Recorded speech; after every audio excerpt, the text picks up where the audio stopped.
Hi, welcome back to On The Volley. As you can see, I'm outside the Shamrock Irish pub in the centre of Rome, just round the corner from the Colosseum. Now, to be totally honest, I had no intentions of coming out and doing a video today, yeah? Because I am absolutely fucked, okay?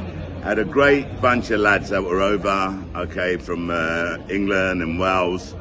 Great time with them, lovely group of lads, and I've been a little bit heavy on it at the moment. I've also been busy. We did our test shoot for the TV series I'm producing here.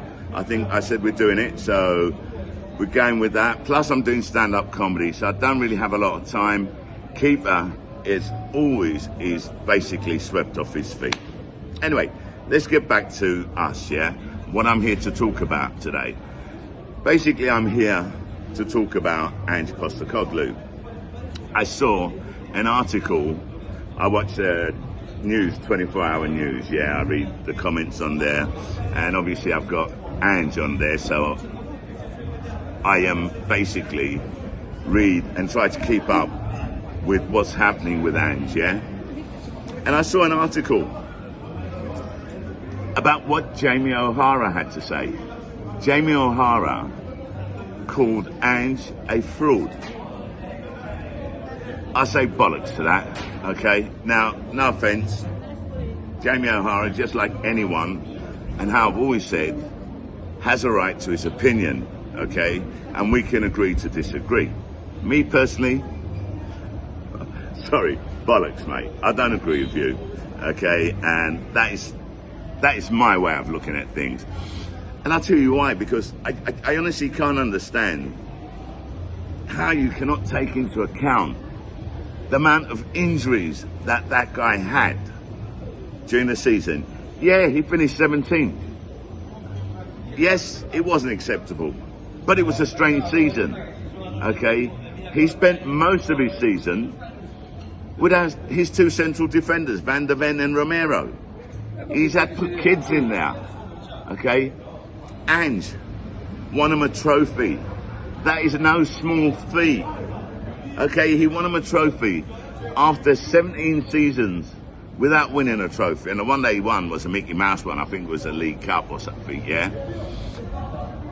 It was 30 years since they'd won a European trophy.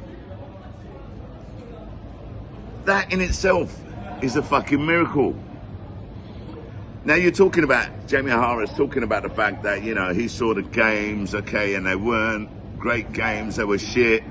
Okay, it wasn't a football, you know, that everyone was saying it was. It wasn't up to the levels they should be. It wasn't up to the Ange levels. That I agree with. But just go and look at the stats when he had Van der Ven and Romero together, playing together in the centre of defence, yeah? And look at the stats without them. It speaks for itself. It really does speak for itself, yeah?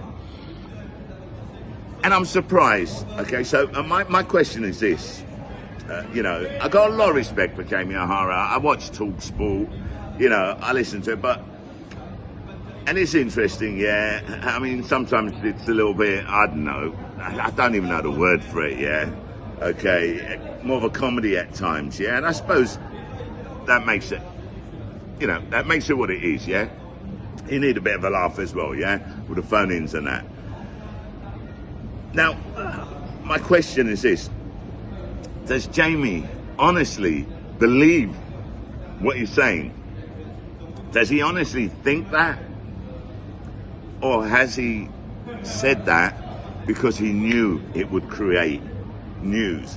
He knew that he would get, you know, a lot of like feedback off him. I mean, I haven't seen the feedback that he's got off anyone, yeah?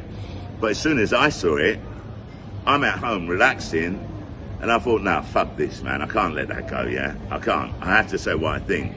I have a lot of respect for Ange Postecoglou.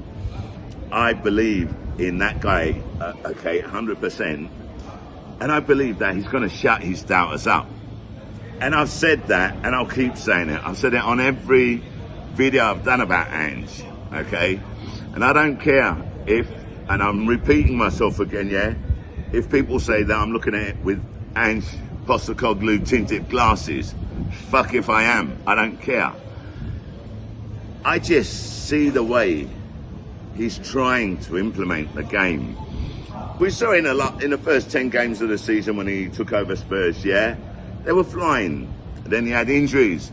Then he had suspensions, okay? And he went downhill from there. Ange needs to go to a Premiership club, a Premier League club, yeah? Where he's given the backing and he's given time. Because I tell you something, I just want to see him shut his doubters up. We saw that in his last season, okay, with Spurs, the second season, okay, right, where he was getting so much grief, but as soon as he won Spurs that European trophy, the Europa League Cup, boom.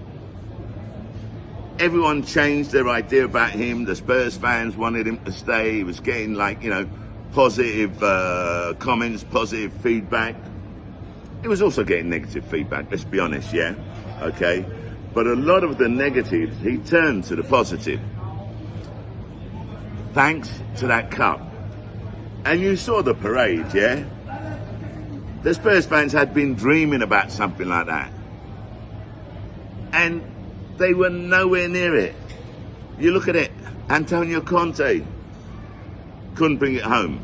Mourinho couldn't bring it home. Now, Mourinho got sacked before the final, which I thought was fucking ridiculous, yeah? And then after they get rid of Ange, fucking Levy goes. Do you know what I mean? I mean, that's ridiculous. If Levy had gone beforehand, would they have sacked Ange or would they have kept with him? That's my question. Levy came out and said that basically he would have wanted to give Ange another season, if I'm not mistaken. Yeah, correct me if I'm wrong. But you know what? I don't know if I'm remembering it wrongly or rightly, but it doesn't really matter. Levy was never the man to lead Tottenham towards trophies. Ange achieved something which was practically impossible. And to be totally honest, I've said this before, you put any other manager in the position Ange was in, with all those injuries, without the two central defenders, and I want to see what's going to happen. Do you know what I mean? Thomas Frank is having a bit of a hard time at the moment, from what I've read. He's got injuries, not to the level of fucking Ange Postecoglou, I don't believe, because I'll be honest with you, I'm not really following Tottenham anymore, so I'm not reading the news, so I don't know how many injuries they got. I see snippets, so I know that the fan base isn't happy. They're talking about whether or not to keep him or to sack him. That's what I've heard.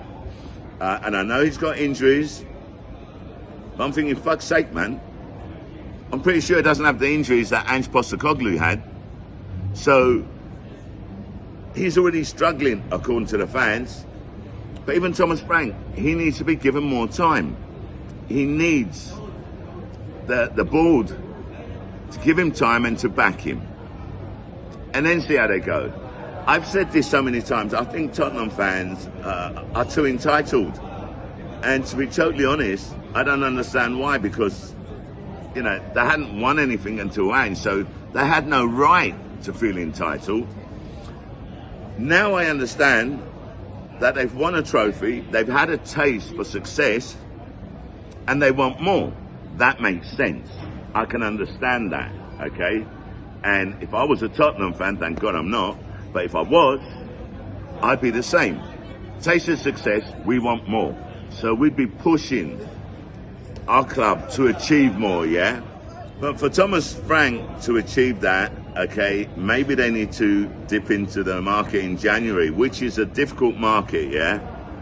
Anyway, look, there are comparisons being made, okay, with Ange's tenure and Thomas Frank's tenure now, yeah? I don't think you can make the comparisons. I honestly don't, yeah? I think Ange Postecoglou should have been given another season. And I think with the players that they brought in, it would have made a difference. But hey, who knows? All I know is Jamie Hara, with all due respect, don't agree with you, okay? You have every right to voice your opinion, like I have every right to voice mine, okay? And we can agree to disagree, okay? And I'm just hoping that Ange is waiting, and I honestly believe he's waiting for another opportunity in the Premier League. And I hope that it's the right team, and that he makes sure that team that he goes to gives him the backing, invests in the transfer market, and gives him time. He needs at least 2 to 3 years to build and implement his philosophy, his way of playing football. And that way, he can shut all his doubters up. And I'll be here doing a video saying, yo, what you got to say now, bro? What you got to say now? But if I'm wrong, I'll hold my hand up and say, you know what? Obviously, I didn't have a fucking clue.